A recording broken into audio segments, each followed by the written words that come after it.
Hello friends, welcome to honey GS classes. 31st March 2022 daily current affairs. ఈరోజు మనకు చూస్తే science and టెక్నాలజీలోనే 10 అంశాలు ఉన్నాయి అండ్ అవన్నీ వన్ వర్డ్ ఆన్సర్స్ క్వశ్చన్స్. మిగతా అంశాలు కూడా ఈరోజు క్లాస్లో ఓన్లీ ఫ్యాక్ట్ బిట్స్ ఎక్కువ ఉన్నాయి.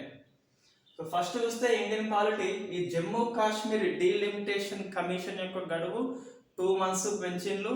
ఇది 3rd టైం పెంచడము అండ్ ఈ జమ్మూ కాశ్మీర్ డీలిమిటేషన్ కమిషన్ మీద సుప్రీంకోర్టులో కేసు వేయడం జరిగింది. సో మనం ఈ Jammu Kashmir delimitation commission chairman ఎవరు, దాని సిఫార్సులు ఏంటి అని చెప్పేసి మనం అధ్యయనం చేయాల్సి ఉంటుంది. సైన్స్ అండ్ టెక్నాలజీ 100% ఎలక్ట్రిఫికేషన్ రైల్వేగా కొంకన్ రైల్వే రికార్డు సృష్టించింది. Broad gauge, metre gauge, narrow gauge అన్నిటినీ కూడా పూర్తిగా విద్యుదీకరణ పూర్తి చేసింది. Very first railway in India. Next ఈ టొయాటో కారు, దాని పేరు మిరాయి అని చెప్పేసి మన నితిన్ గడ్కరీ నిన్న పార్లమెంటుకు ఇదే కార్లో వచ్చాడు.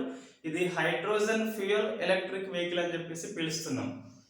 జనరల్ ఎలక్ట్రిక్ వెహికల్ కి ఈ హైడ్రోజన్ ఫ్యూయల్ ఎలక్ట్రిక్ వెహికల్ కి డిఫరెన్స్ ఏంటి అని చెప్పేసి మనం కంపేర్ చేస్తూ అధ్యయనం చేయాలి.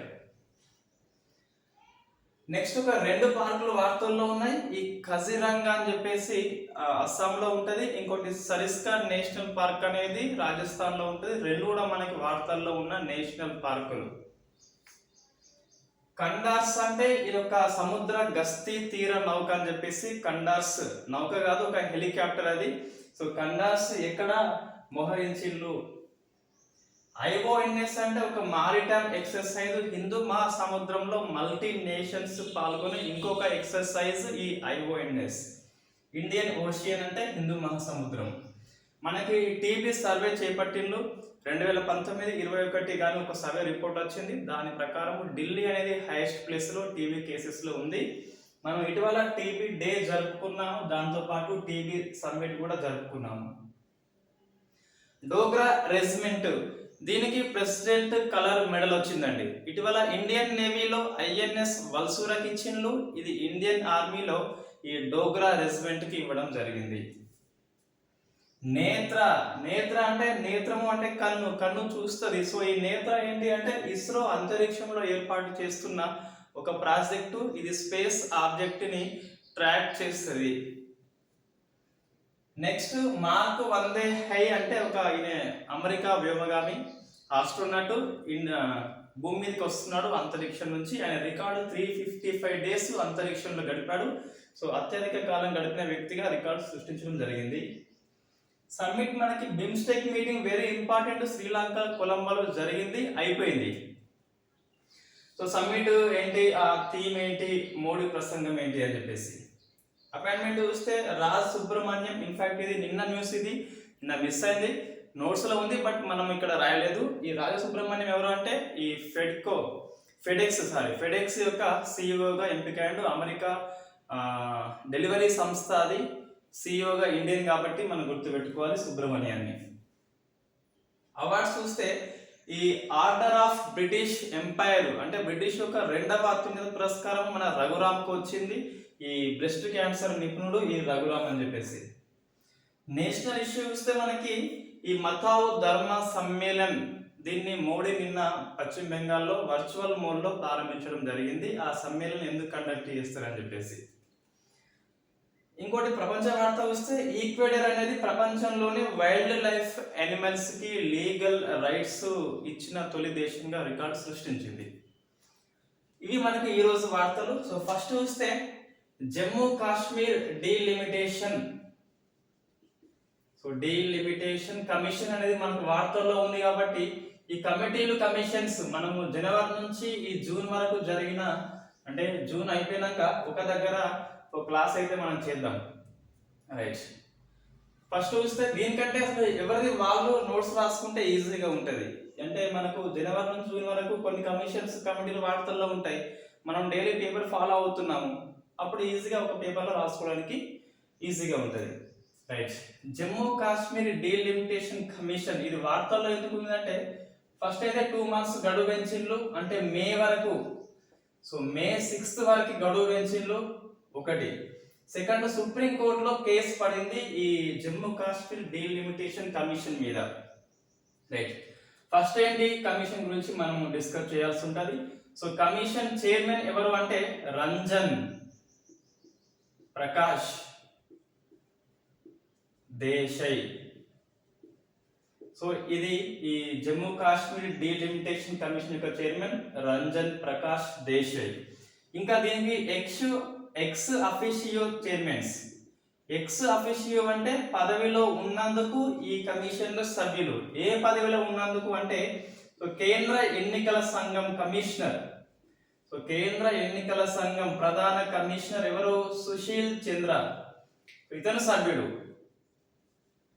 కేంద్ర ఎన్నికల సంఘం కమిషనర్ ఎవరు ఉంటే అతను ఈ లిమిటేషన్ కమిషన్ లో సభ్యుడిగా ఉంటాడు. సో ఒకడు, ఇద్దరు జమ్మూ కాశ్మీర్ యొక్క ఎన్నికల కమిషనర్, ఆ రాష్ట్ర ఎన్నికల కమిషనర్. ఇక్కడైతే మనకి కేకే శర్మ. మనకి డీలిమిటేషన్ కమిషన్ అంటే రాజ్యాంగంలో ఎక్కడ ఉంది? Article number 82. ప్రతి సెన్సెస్ జనగణన అనంతరము పార్లమెంటు చట్టము చేసి డీలిమిటేషన్ కమిషన్ ని ఏర్పాటు చేస్తుందని చెప్పేసి ఆర్టికల్ 82లో ఉంటది. రైట్, పార్లమెంట్ చట్టం చేస్తుంది, ఆ డీలిమిటేషన్ కమిషన్ ని ఏర్పాటు చేస్తుంది. దీనికి చైర్మన్ గా రాష్ట్రపతి నియమిస్తాడు. సో రాష్ట్రపతి నియమిస్తాడు. సభ్యులు ఎవరు ఉంటారు అంటే ఒకరు రాష్ట్రపతి ఎవరు నియమిస్తే అతను ఎక్స్ అఫీషియో మెంబర్స్ గా కేంద్ర ఎన్నికల సంఘం ప్రధాన అధికారి, ఆయా రాష్ట్ర ఎన్నికల అధికారి. సో ఇది మనకి కంపోజిషన్ ఈ డీలిమిటేషన్ యొక్క కమిషన్ యొక్క కూర్పు అనేది. 170 ఆర్టికల్ ఏంటంటే రాష్ట్రాలలో డీలిమిటేషన్ ఫస్ట్ అంటే ఏంటంటే ఇది జనరల్ గా దేశం చూస్తే ఇట్లా. సో పార్లమెంట్ యొక్క నియోజకవర్గాలని డివైడ్ చేస్తుంది, భౌగోళిక పరంగా డివైడ్ చేస్తుంది. సో ఇప్పుడు మంచిర్యాల పెద్దపల్లి అనుకోండి, పెద్దపల్లి ఎంపీ కాన్స్టిట్యున్సీ అనేది ఎంత వరకు ఉంటుందో చెప్తుంది. సో అదే డీలిమిషన్ అంటే బౌండరీస్ ని గుర్తిస్తుంది. పార్లమెంట్ అంటే 82, స్టేట్ అంటే 172. సో రాష్ట్రాలకి ఇది నియోజకవర్గాలని ఎమ్మెల్యే సీట్స్ ని డిఫైన్ చేస్తుంది. సో బౌండరీ గుర్తిస్తుంది. ఇప్పుడు తెలంగాణ స్టేట్ ఉంది అనుకోండి, సో ఇక్కడ 119 ఉన్నాయి కదా, 119 అంటే ఒకటోది గింత వరకు, రెండోది గింత వరకు అని చెప్పేసి. సో నియోజకవర్గాల పునర్విభజన అనేది చేస్తుంది. 170 article related to state, 82 article ఏమో పార్లమెంట్ కు సంబంధించింది. రైట్, ఇంకేం చేస్తుంది అంటే డీలిమిటేషన్ కమిషన్ అనేది ఎస్సీకి ఎస్టీకి రిజర్వ్డ్ ప్లేసెస్ ని ఆ నెంబర్ ని ప్లస్ ఎక్కడెక్కడ ఎస్సీ ఎస్టీ రిజర్వ్ అనేది నిర్ధారిస్తుంది. సో మనకి ఏమర్థమైంది అంటే డీలిమిషన్ మీన్స్ బౌండరీ గుర్తిస్తుంది ఒక నియోజకవర్గానికి. ఒకటి. సెకండ్ వచ్చేసి ఏం చేస్తుంది అంటే ఈ సంఖ్య ఎంత ఉందో ఇది చెప్పదు, ఎన్ని ఉండాలని చెప్పేసి ఇది చెప్పదు. రైట్, జనరల్ గా ఏంటిది పార్లమెంట్ చట్టం చేసి దాన్ని నిర్ణయిస్తుంది జనాభా బట్టి.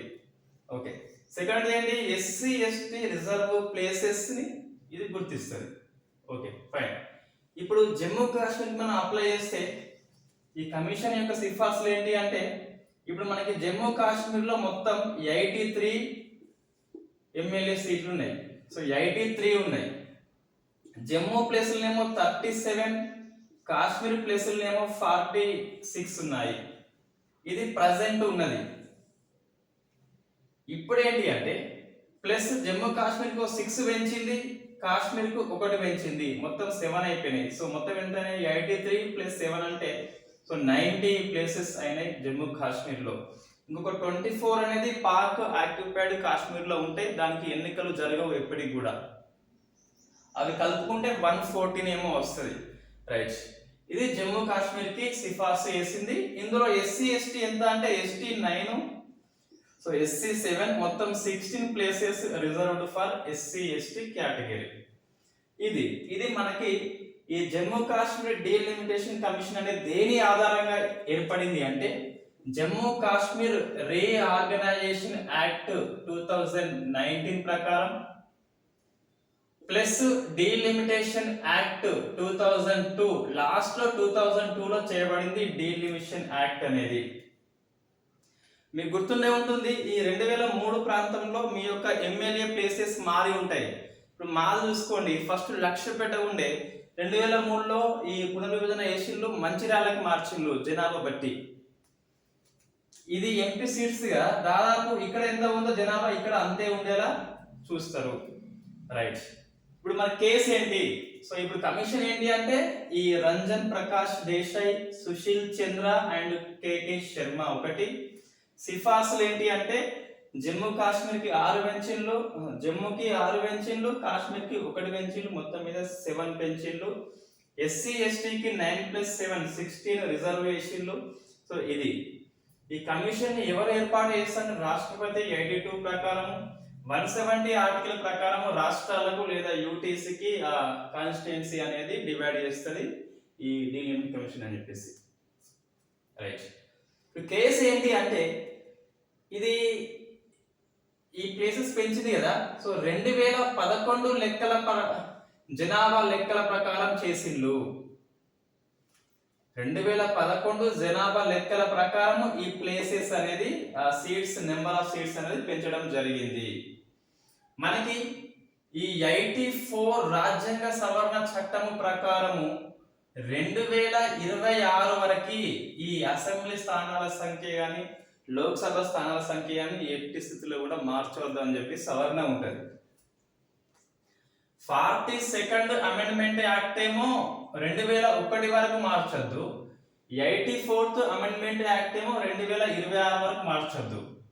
ఇప్పుడు ఎంత తెలంగాణలో 119 ఎమ్మెల్యే సీట్లు ఉన్నాయి. దీన్ని ఏ జనాభా బట్టి చేసిండ్రు అంటే 1971 జనాభా బట్టి చేసిండ్రు. ఇప్పుడు మనకి పార్లమెంటులో గరిష్ట స్థానాలు ఎన్ని మొత్తం అంటే లోక్సభలో 552 కదా. ఇది 1971 జనాభా బట్టి చేసిండ్రు. బట్ జమ్మూ కాశ్మీర్ ఒకటి మాత్రం 2011 బట్టి చేస్తున్నారు. ఇది రాజ్యాంగ విరుద్ధం అని చెప్పేసి సుప్రీంకోర్టుకు పోయినారు. 2026 వరకు లోక్సభ కానీ ఈ అసెంబ్లీ స్థానాల సంఖ్య మార్చవద్దు అని చెప్పేసి మనకు 84th లో ఉన్నది. వీళ్ళు మార్చారని చెప్పేసి ఇది ఒక పార్టీకి అనుకూలం చేయడం కోసము జమ్మూలో 6 సీట్లు పెంచిల్లు అని చెప్పేసి వీళ్ళు కోర్టుకి అయితే పోవడం జరిగింది. ఇది మనకి ఈ జమ్మూ కాశ్మీర్ యొక్క డీలిమిటేషన్ కమిషన్ గురించి. మనం ఏం గుర్తుపెట్టుకోవాలి? కమిషన్ మెంబర్స్ ఎవరు, ఏ ఆర్టికల్ ప్రకారం ఏర్పడింది అని చెప్పేసి గుర్తుపెట్టుకోవాలి. మిగతా రాష్ట్రాలకు 1971 జనాభా లెక్కల ఆధారంగా అసెంబ్లీ స్థానాలు, లోక్సభ స్థానాలు నిర్ణయించారు. జమ్మూ కాశ్మీర్కి మాత్రము 2011 జనాభా లెక్కలు అని చెప్పేసి కోర్టుకు పోయినారు. రైట్, నెక్స్ట్ నియోజకవర్గాల పునర్విభజన జరిగింది లాస్ట్ టైం 2003లో అండి. సో దీనికి లెక్కలు 2001 సెన్సెస్. బట్ ఇక్కడ మనకి సంఖ్య మారలేదు కానీ మన పార్లమెంట్ స్థానాలు అటు ఇటు మారినాయి. లక్షపేట కాస్త మంచిర్యాల అయింది తప్పించి 119 కాస్త 119 ఉన్నాయి. 119 ఎమ్మెల్యే సీట్లు అని దేని ఆధారంగా గుర్తించారు అంటే 1971 జనాభా లెక్కలు. ఇక్కడ కన్ఫ్యూజ్ కావద్దు. ఎమ్మెల్యే స్థానాల సంఖ్య 1971 జనాభా లెక్కలు. ఈ 119 ఏదైతే ఉందో ఎమ్మెల్యేను అటు ఇటు చేంజ్ చేయడం మాత్రము 2001 జనాభా లెక్కలు. జమ్మూ కాశ్మీర్ మాత్రము 2011 జనాభా లెక్కలు. రైట్, ఇది మనకు 3 విషయాలు గుర్తుపెట్టుకోవాలి. నెక్స్ట్ చూస్తే 100% ఎలక్ట్రిఫికేషన్ అంటే పూర్తిగా విద్యుదీకరణ అయిపోయింది. ఎక్కడ అంటే Konkan railway. So broad gauge, metre gauge and nano gauge. Broad gauge అంటే 1.67 మీటర్స్, మీటర్ గేజ్ అంటే 1 మీటర్స్, నానో గేజ్ అంటే 0.76 మీటర్స్ అని చెప్పేసి ఉంటుంది. రైట్, ఇవి మనకి పూర్తిగా ఎలక్ట్రిక్ తోనే నడుస్తాయి రైళ్లు ఇక పైన ఆ మార్గంలో. కొంకన్ రైల్వే ఇక్కడ ఉంటే అక్కడ. రైట్, ఇది ఎందుకు అంటే మనకి కార్బన్ నెట్ జీరో అని చెప్పేసి దానిలో భాగంగా ఇది ఫస్ట్ రైల్వే అనేది ఇట్లా మారింది. సో కార్బన్ నెట్ జీరో అంటే మనకు తెలుసు ఆల్రెడీ, కార్బన్ ఎమిషన్స్ అనేది పూర్తిగా తగ్గించుకోవడము. ఎంత వస్తుందో కార్బన్ డైఆక్సైడ్ అంతే పీల్చుకోవాలి. రైట్, ఇది కార్బన్ నెట్ జీరో అని చెప్పేసి మనకి దీని లింకప్ లో రీసెంట్లీ కరెంట్ అఫైర్స్ ఏమున్నాయంటే దీనికి లింకప్ లో మనకి ఈ రైల్వే అనేది 2030 కల్లా గుర్తుపెట్టుకోవాలి. ఇది 2030 కల్లా కార్బన్ నెట్ జీరో టార్గెట్ పెట్టుకుంది. సో రైల్వే అనేది 2030 కల్లా. దీనికోసము అంటే ఏంటిది, సోలార్ పవర్ అన్న వాడాలి లేదా విండ్ పవర్ అన్న వాడాలి. పవన శక్తి లేదా సౌర శక్తిని ఉపయోగించుకొని విద్యుత్తుని తయారు చేసుకోవాలి. రైట్, అది ఒకటి. అప్పుడు మనకి కార్బన్ అనేది తక్కువ వస్తుంది 2030 కల్లా. ఇటీవల first railway solar power plant ఎక్కడ అంటే, ఇది మన current affairs. So solar power plant అనేది ఇటీవల ఇక్కడ మనకి మధ్యప్రదేశ్ లోని బినా, ఇది లాస్ట్ 1 వీక్ బిట్టే అండి. అది ఒక 1 వీక్ బ్యాక్ వచ్చిన బిట్ ఇది. ఈ రైల్వే యొక్క మొట్టమొదటి సౌర విద్యుత్ కేంద్రం ఎక్కడ అంటే బినా, ఇది మధ్యప్రదేశ్ లో ఉన్నది. రైల్వే 2030 కల్లా పూర్తిగా కార్బన్ ఎమిషన్స్ తగ్గించుకోవాలి, నెట్ జీరో స్థాయికి వెళ్ళాలి. ముంబై క్లైమేట్ యాక్షన్ ప్లాన్ ప్రకారము సౌత్ ఏషియా మొత్తంలోనే very first time Mumbai climate action plan రూపొందించుకుంది. దీని ప్రకారము 2050 కల్లా జీరో కార్బన్ కి రావాలి. ఇండియా అనేది 2070 కల్లా రావాలి, ఇండియా జీరో కార్బన్ అని చెప్పేసి మనం గుర్తుపెట్టుకోవాలి. రైల్వే 2030, ముంబై సిటీ అనేది 2050, ఇండియా 2070 అని చెప్పేసి ఇట్లా మనము ఇంతకుముందు వచ్చిన కరెంట్ అఫైర్స్ కంపేర్ చేస్తూ చదువుకుంటే ఈజీగా మర్చిపోము. సో రిపీట్ అవుతుంది కాబట్టి మనం మర్చిపోయింది చాలా తక్కువ అవకాశం ఉంటుంది. నెక్స్ట్ తర్వాత సో టొయోటా కార్, ఇది టొయోటా కంపెనీ జపాన్ది. సో కార్ పేరు వచ్చేసి మిరాయి. సో మిరాయి ఇండియాలోనే ఫస్ట్ మొట్టమొదటి హైడ్రోజన్ ఫ్యూయల్ ఆధారిత కారు ఏంటిదంటే మిరాయి కారు. ఇది నడిపింది ఎవరు అంటే నితిన్ గడ్కరీ. సో మన ట్రాన్స్పోర్ట్ మినిస్ట్రీ నితిన్ గడ్కరీ నా పార్లమెంట్ కు ఇదే కారులో పోయాడు. సో వెరీ ఇంపార్టెంట్ బిట్ అండి. జీరో కార్బన్ నెట్ యొక్క లక్ష్యంలో భాగంగా మనం ఇండియా అనేది హైడ్రోజన్ ఇంధనాన్ని ఎక్కువ ఇది ఎంకరేజ్ చేస్తుంది. సో అందులో బ్లూ హైడ్రోజన్ ఉంటది, మనం ఆల్రెడీ క్లాస్ చేసినాము. గ్రే హైడ్రోజన్ ఉంటది అండ్ గ్రీన్ హైడ్రోజన్ ఉంటది. ఇదేమో గ్రీన్ హైడ్రోజన్ కార్ అండి ఇది. సో గ్రీన్ హైడ్రోజన్ ఒక ఫ్యూయల్ గా వాడుకొని పెట్రోల్ డీజిల్ కాకుండా మొట్టమొదటి కార్ ఏంటంటే మనకి మిరాయి కారు.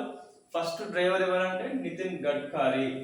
గ్రీన్ హైడ్రోజన్ అంటే ఏంటిదంటే రెన్యూవబుల్ ఎనర్జీని వాడుకొని, అంటే ఈ సోలార్ కావచ్చు లేదా విండ్ పవర్ కావచ్చు, ఈ రెండింటిని వాడుకొని నీటిని ఎలక్ట్రోఫికేషన్ చేస్తే వచ్చే హైడ్రోజనే బ్లూ హైడ్రోజన్. మన క్లాస్ చేసినాం ఆల్రెడీ గ్రీన్ హైడ్రోజన్ పాలసీ అని చెప్పేసి ఇండియా ప్రభుత్వ విధానం అని చెప్పేసి క్లాస్ చేసి ఉన్నాం, దాన్ని డిస్కస్ చేసినాం, చూడండి ఒకసారి. ఇది మనకి నితిన్ గడ్కరీ. జనరల్ గా ఎలక్ట్రిక్ వెహికల్ వేరే అండి. సో ఎలక్ట్రిక్ వెహికల్ అంటే మనం ఛార్జ్ చేయాల్సి ఉంటుంది, దాన్ని ఛార్జింగ్ పెడితే అది ప్రయాణిస్తుంది.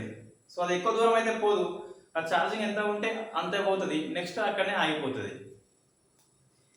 ఇదేంటిదంటే ఫ్యూయల్ బేస్డ్ కార్ అండి. ఇది మన హైడ్రోజన్ ఇంధనాన్ని నింపేస్తాము, హైడ్రోజన్ నింపేస్తే అది పోతూ పోతూ పోతూ అదే విద్యుత్తును ఉత్పత్తి చేస్తుంది, దాంతో అది నడుస్తుంది. సో ఇది పెట్రోల్ డీజిల్ బదులుగా హైడ్రోజన్ ఇంధనంగా వాడుతున్నాం, ఛార్జింగ్ పెట్టట్లేదు.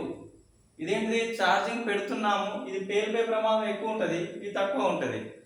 హైడ్రోజన్ ఫ్యూయల్ ని నింపేస్తాము, అది పోంగా విద్యుత్ తయారు చేసుకుంటుంది, ఇంకా ముందుకు వెళ్ళిపోతుంది. సో ఎలక్ట్రిక్ వెహికల్ వేరు, హైడ్రోజన్ ఫ్యూయల్ ఎలక్ట్రిక్ వెహికల్ అనేది రెండు అలాగే. సో నెక్స్ట్ ఒక 2 పార్కులు మనకు వార్తల్లో ఉన్నాయి. ఒకటేమో కజిరంగా నేషనల్ పార్కు, ఇంకోటి Sariska national park. So Kaziranga ఇది మనకి అస్సాంలో ఉంది, ఇదేమో రాజస్థాన్ లో ఉంది. ఇదెందుకు వార్తల్లో ఉంది అంటే ఇక్కడ ఈ మన రైనోసైరస్ అని చెప్పేసి ఒంటి కొమ్ము ఖడ్గమృగం ఉంటది, ఈ కజిరంగా నేషనల్ పార్క్ లో అస్సాంలో ఉంటది. రైట్, ఒంటి కొమ్ము ఖడ్గమృగం ఉంటది. దీని జనాభా సెన్సస్ 2018 లెక్కించారు, మళ్ళీ ఇప్పుడు లెక్కించిందండి. చూస్తే ఇంతకుముందు 2413 ఉండే ప్లస్ 200 పెరిగినాయి, అంటే ఎంత అయినాయి 2613 అయిపోయినాయి. సో మనకి పెరిగినాయి ఈ ఖడ్గమృగాలు ఇన్ ఇండియా అని చెప్పేసి 2613 నెంబర్ గుర్తుపెట్టుకోవాలంటే ఎస్, ఎందుకంటే సెన్సెస్ అనేది ఎప్పుడు చేయరు, 4 ఇయర్స్ తర్వాత చేస్తుంది కాబట్టి మనం గుర్తుపెట్టుకోవాల్సి ఉంటుంది. ఈ టైగర్ సెన్సెస్ కూడా మనకు స్టార్ట్ అయింది, బట్ ఇంకా మనకి ఎం స్ట్రైప్స్ అని చెప్పేసి మెథడ్ ఉంటుంది. ఈ పాద ముద్రల ఆధారంగా పులుల లెక్కింపు అని చెప్పేసి షురు చేసిండ్రు, ఇంకా దాన్ని ఏది ఇంకా లెక్కించలేదు. అప్పుడు మనం నెంబరింగ్ అది కూడా గుర్తుపెట్టుకోవాల్సి ఉంటుంది. రైట్, ఇది అందుకు వార్తల్లో ఉంది. ఒంటి కొమ్ము ఖడ్గమృగాల సంఖ్య పెరిగింది ఇన్ ఇండియా. సరిస్కా ఎందుకుందంటే ఇది ఒక టైగర్ రిజర్వ్ అండి. సో మనకి ఇక్కడ ఈ ఫైర్ అంటుకుంది, మంటలు ఎక్కువ వ్యాపిస్తున్నాయి, టైగర్స్ కి అయితే ఏం కాలేదని చెప్పేసి మనకి వార్త వచ్చింది. సో మంటలు ఇంకా కొనసాగుతూనే ఉన్నాయి ఈ సరిస్కా నేషనల్ పార్క్ లో. మీకు తెలవాలంటే సరిస్కా ఫైరింగ్ అని చెప్పేసి గూగుల్ సెర్చ్ చేస్తే మొత్తం వస్తుంది అది. రైట్, నెక్స్ట్ ఏంటి, కండర్స్. ఇన్ఫాక్ట్ కండర్స్ అనేది ఒక పక్షి పేరు అండి. ఇది రాబందు జాతి పక్షి, రెక్కలు పెద్దగా ఉంటాయి. ఈ భూమి మీద ఉన్న అతిపెద్ద పక్షులలో ఇది కూడా ఒకటి. ఇదే పెద్దది కాదు, ఇది కూడా ఒకటి. రాబందు జాతి పక్షి పేరు ఇది. సో ఈ పక్షి ఎట్లయితే గస్తీ కాస్తుందో, ఈ పైనకు వెళ్ళి అంత చుట్టూ చూస్తుందో, అట్లనే ఇది కూడా ఒక హెలికాప్టర్ అండి ఇది. సో ఇది హెలికాప్టర్. ఇది maritime of sure. So of షోర్ అంటే ఇది సముద్ర తీర ప్రాంతాన్ని గస్తీ కాస్తే ఒక హెలికాప్టర్ ఇది ట్రాక్ చేస్తూ ఉంటది.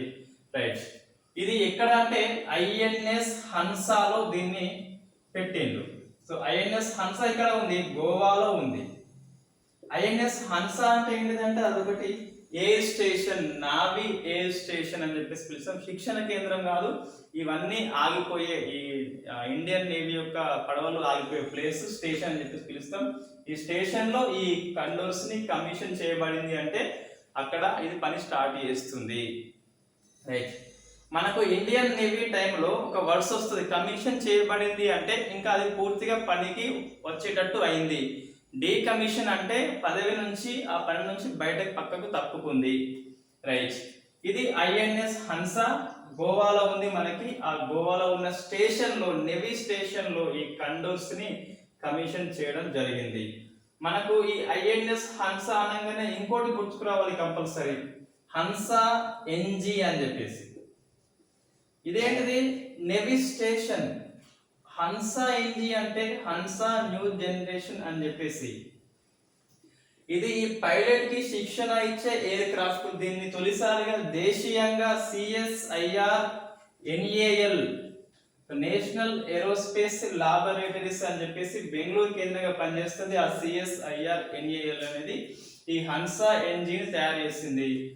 ఇదేమో నేవీ స్టేషన్, ఇదేమో ఒక హెలికాప్టరు లేదా ఎయిర్ క్రాఫ్ట్ విమానము. సో పైలట్స్ కి ట్రైనింగ్ ఇచ్చే విమానము. సో ఇది ఫ్లయింగ్ పైలట్ అని చెప్పేసి పిలుస్తాం దీన్ని ఇటీవల ఈ వింగ్స్ ఇండియా అంటే ఏంటిది, సివిల్ ఏవియేషన్ షో అని చెప్పేసి మనకు ఈ బేగంపేట ఎయిర్పోర్ట్ లో ఇది జరిగింది గత వారంలో. ఈ వింగ్స్ ఇండియాలో ఈ హన్సా ఎన్జీని ఫస్ట్ టైం డెమాన్స్ట్రేట్ చేయడము జరిగింది. అట్లా మనం ఎన్ని బిట్స్ అయితే అన్ని బిట్స్ రివిజన్ చేస్తూనే ఉంటే మర్చిపోవడం అంటూ ఉండదు. నెక్స్ట్, ఇది సబ్జెక్ట్ అయితే మనకు ఈజీగా గుర్తుంటుంది. కరెంట్ అఫైర్స్ లో ఉన్న ప్రాబ్లం ఏంటి అంటే ఒకదాంతో ఒకటి లింక్ అయి ఉండదు. సో అందుకే మనం మర్చిపోయేందుకు చాలా ఎక్కువ అవకాశం ఉంటుంది. దాన్ని నివారించాలంటే రివిజన్ మాత్రమే, ప్రాక్టీస్ అంతే. Right, next IONS. Indian Ocean, హిందూ మహాసముద్రంలో జరిగే నేవీ సింపోజియం. సింపోజియం అంటే చర్చలు, నేవీ అంటే నావిక చర్చలు జరుగుతున్నాయి. ఒక మారిటైమ్ ఎక్సర్సైజ్ అని పిలుస్తాము.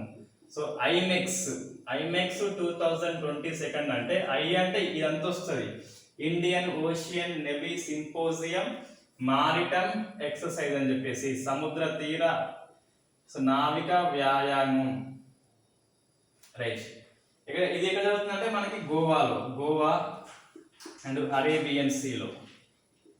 సో అరేబియా సముద్రంలో గోవాలో జరుగుతుంది ఐఓఎన్ఎస్ మారిటైమ్ ఎక్సర్సైజ్ అని చెప్పేసి.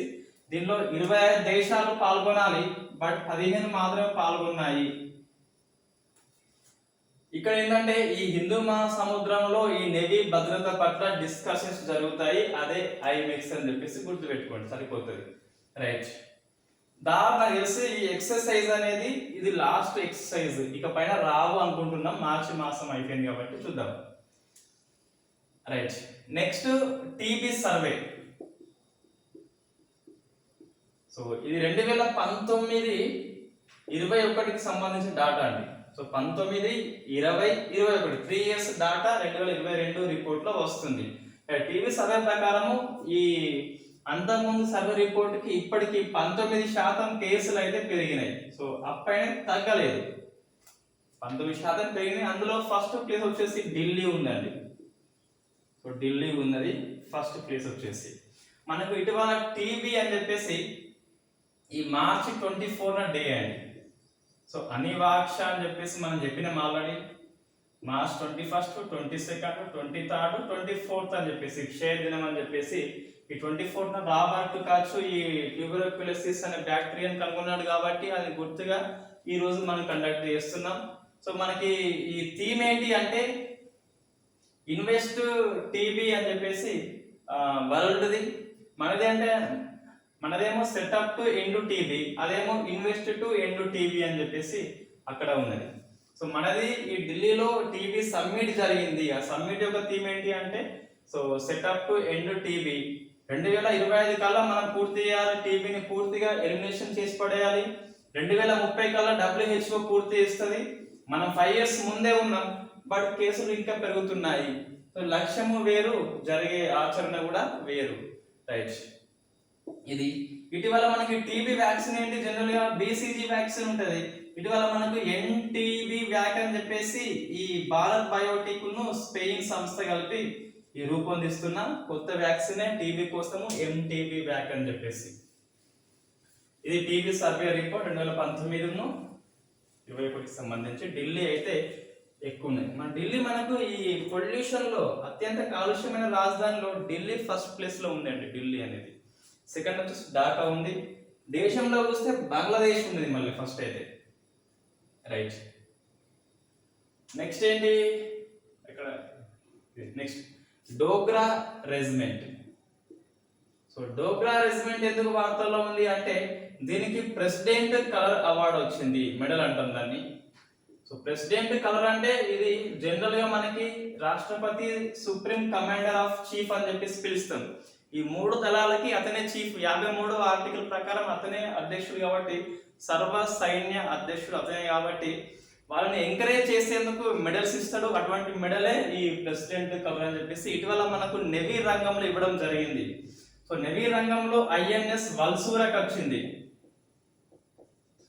ఏంటి ఐఎన్ఎస్ వల్సూరా, ఒక చేప పేరు అని చెప్పేసి చెప్పినాం. ఇది జామ్ నగర్ లో ఉంటది, ఒక నవీ శిక్షణ కేంద్రం అని చెప్పేసి చెప్పినాం. ఒక navy training centre jam Nagar లో ఉంటది, గుజరాత్ లో ఉంటది.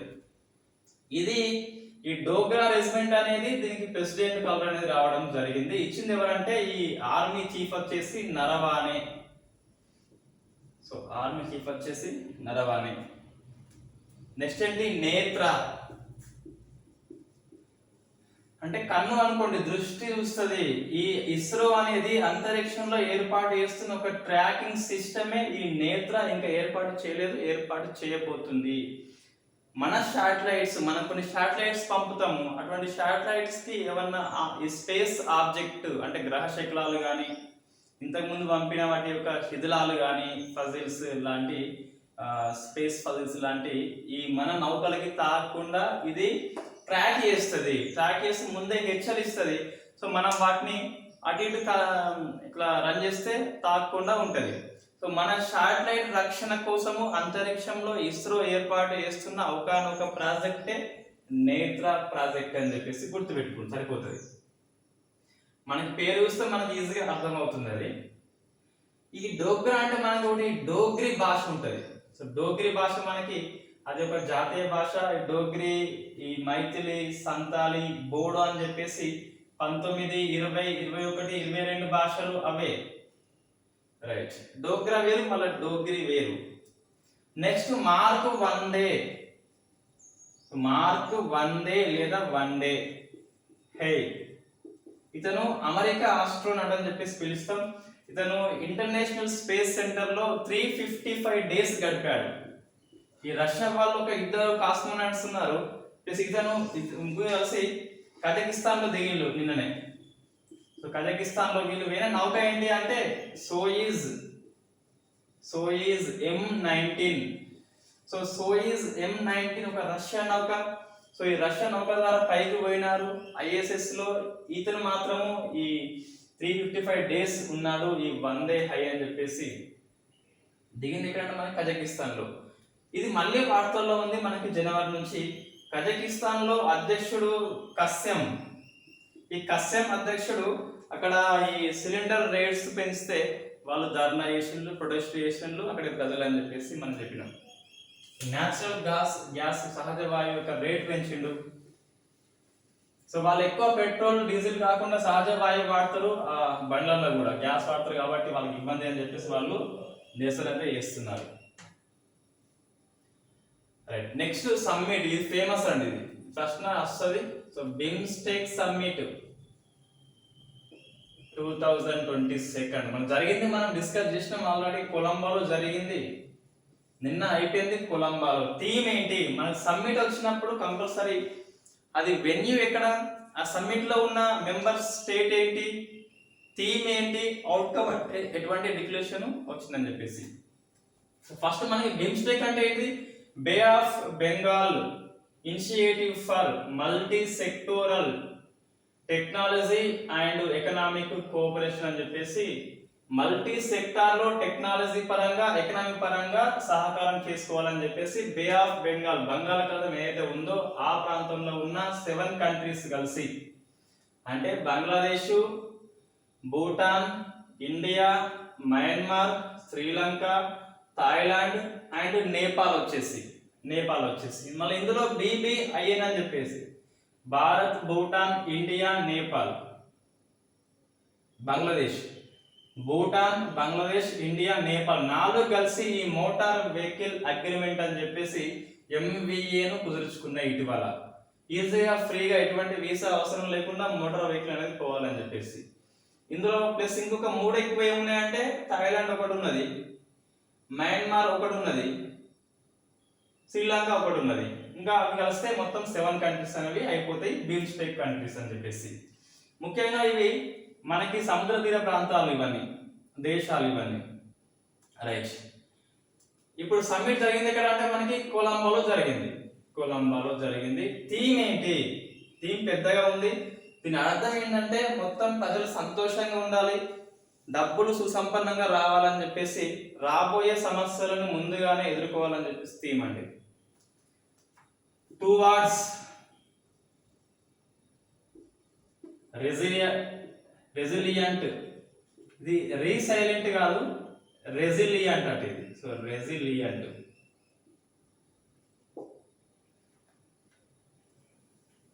రీజియన్, ఇది ఫస్ట్ థీమ్ అండి. అంటే రెసిలియంట్ మీనింగ్ ఏంటంటే రాబోయే విపత్తుని ఎదుర్కోవాలి. రీజియన్ అంటే ఈ ప్రాంతీయ దేశాలు ఏవైతే ఉన్నాయో 7 కంట్రీస్ రాబోయే డిజాస్టర్స్ ని ఎదుర్కోవాలి. సో ప్రాస్పరస్ ఎకనమీ, అట్లా ఎదుర్కొని సుసంపన్నమైన ఆర్థిక వ్యవస్థని నెలకొల్పుకోవాలి. తర్వాత హ్యాపీ పీపుల్, అంటే ప్రజలంతా హ్యాపీగా ఉండాలని చెప్పేసి ఆ థీమ్ ని పెట్టుకున్నారు. Resilient, region, prosperous economy and happy people అని చెప్పేసి చెప్తున్నాను. సో నెక్స్ట్ దీనిలో అవుట్కమ్ ఏమొచ్చింది అంటే, so the great victory of BIMSTEC summit ఏంటి అంటే, ఈ బిమ్స్టెక్ చార్టర్ ఇంతవరకు లేదు. సో కూటమి అయితే ఏర్పడ్డాయి, బట్ ఏం చేయాలో తెలియదు. ఈ బిమ్స్టెక్ సమ్మిట్ కొలంబోలో ఒక చార్టర్ ని ఆమోదించుకునే, ఒక ఒప్పందాన్ని ఆమోదించుకునే వెరీ ఫస్ట్ టైం. సో మనకి క్వాడ్ దేశాలు కూడా సేమ్ అండి. ఈ జపాన్, ఆస్ట్రేలియా, అమెరికా, ఇండియా అని చెప్పేసి కూటమిగా ఏర్పడ్డాయి, బట్ ఒక ఉమ్మడి అగ్రిమెంట్ అనేది ఏమీ లేదు ఇంతవరకు. అట్లనే బిమ్స్టెక్ కూడా లేదు. Very first time BIMSTEC charter ఆమోదించబడింది కాబట్టి పెద్ద విజయంగా మనం చెప్పుకోవచ్చు. ఇది మోడీ కృషి దీనిలో ఎక్కువ ఉంది. ఈ చార్టర్ లో ఏముంటది అంటే మొత్తం 7 పార్ట్స్ గా డివైడ్ చేసుకున్నారు. వీళ్ళు చేసే పని మొత్తాన్ని, అందులో మన ఇండియాకి సెక్యూరిటీ పిల్లర్ ఇచ్చిండ్రు. మొత్తం 7 పిల్లర్స్ ఉన్నాయి, అందులో సెక్యూరిటీ అనేది మనకి ఇచ్చిండు. సో ఈ ప్రశ్న వస్తుంది, బిమ్స్టెక్ చార్టర్ లో మొత్తం 7 పిల్లర్స్ ఉంటే మన ఇండియాకి సెక్యూరిటీ పిల్లర్ అని చెప్పేసి దాన్ని, సో రక్షణ వ్యవస్థ అనేది మనం చూసుకోవాలన్నట్టు అని చెప్పేసి మనకి ఇవ్వడం జరిగింది ఆ బిమ్స్టెక్ చార్టర్ లో. సో మోడీ ప్రసంగం ఏముంది అంటే, సో వెల్కమ్ చార్టర్, చార్టర్ ని వెల్కమ్ చెప్పాడు. ఒకటి ఎఫ్టిఏ కూడా ప్రపోజ్ చేసిండు, ఈ 7 దేశాల మధ్య ఎఫ్టిఏ అనేది ఉండాలి.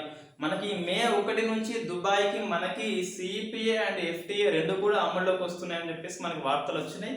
సో ఎఫ్టిఏ అంటే ఫ్రీ ట్రేడ్ అగ్రిమెంట్ అనేది మనకు లేదు అని చెప్పేసి ఉండాలి. కాబట్టి సో మన కూటమిలో ఏర్పడ్డాము, ఫ్రీ ట్రేడ్ ఉంటే మనకు దేశాల మధ్య వస్తువుల రవాణా, గూడ్స్ అండ్ సర్వీసెస్ రవాణా జరిగి సో మనకి టారిఫ్ సుంకాలు తగ్గుతాయని చెప్పేసి, ఈ దిగుమతి రేట్స్ తగ్గుతాయని చెప్పేసి మోడీ యొక్క ప్రపోజల్.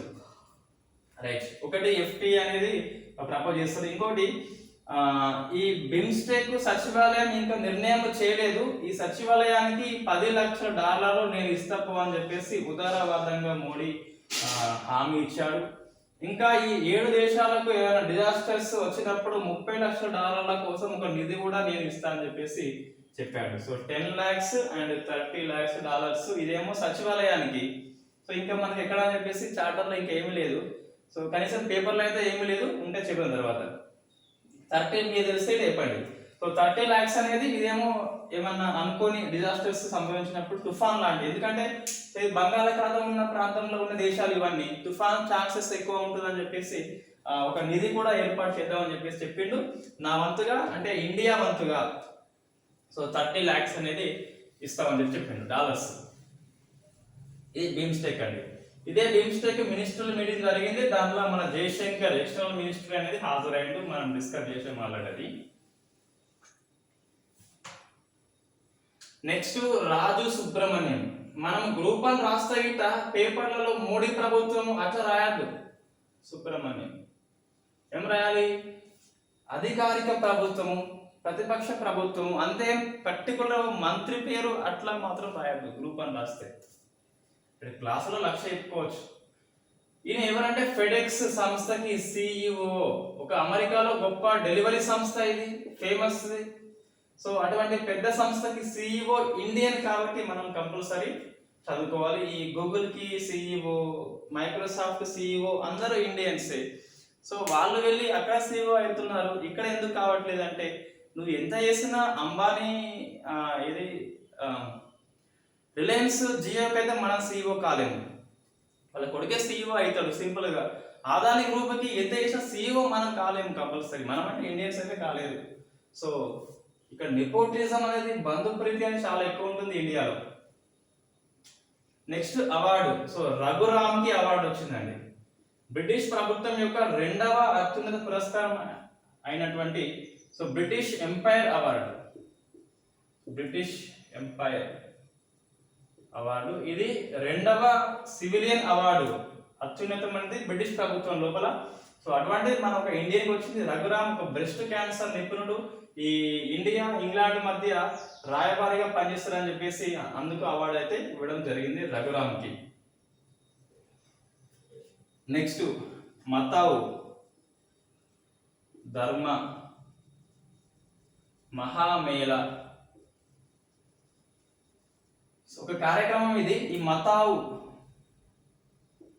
ఇది మోడీ పశ్చిమ బెంగాల్లో వర్చువల్ మోడ్ స్టార్ట్ చేశాడు, వెస్ట్ బెంగాల్. వాస్తవంగా ఈ మతావు కమ్యూనిటీ, మతావు ఒక కొత్త కమ్యూనిటీ అండి, ఇది ఎస్సీ కమ్యూనిటీ వాస్తవంగా.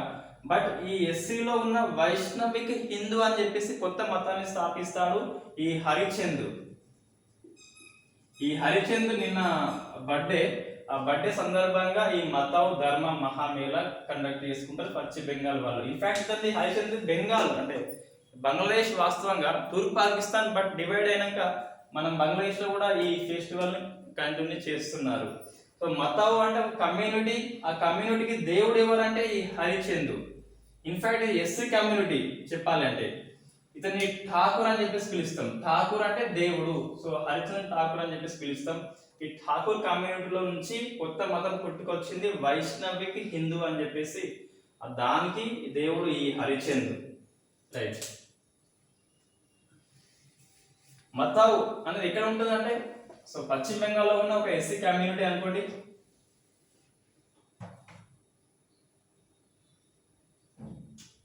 Next Ecuador. ఇది ఎందుకు వార్తల్లో ఉంది అంటే ఈ వైల్డ్ యానిమల్స్ కి క్రూర మృగాలకి వెరీ ఫస్ట్ టైం ఒక లీగల్ రైట్స్ కల్పించిన దేశం ఏంటిదంటే ఈక్వెడర్. సో ఇది మనకి 31st మార్చ్ కరెంట్ అఫైర్స్.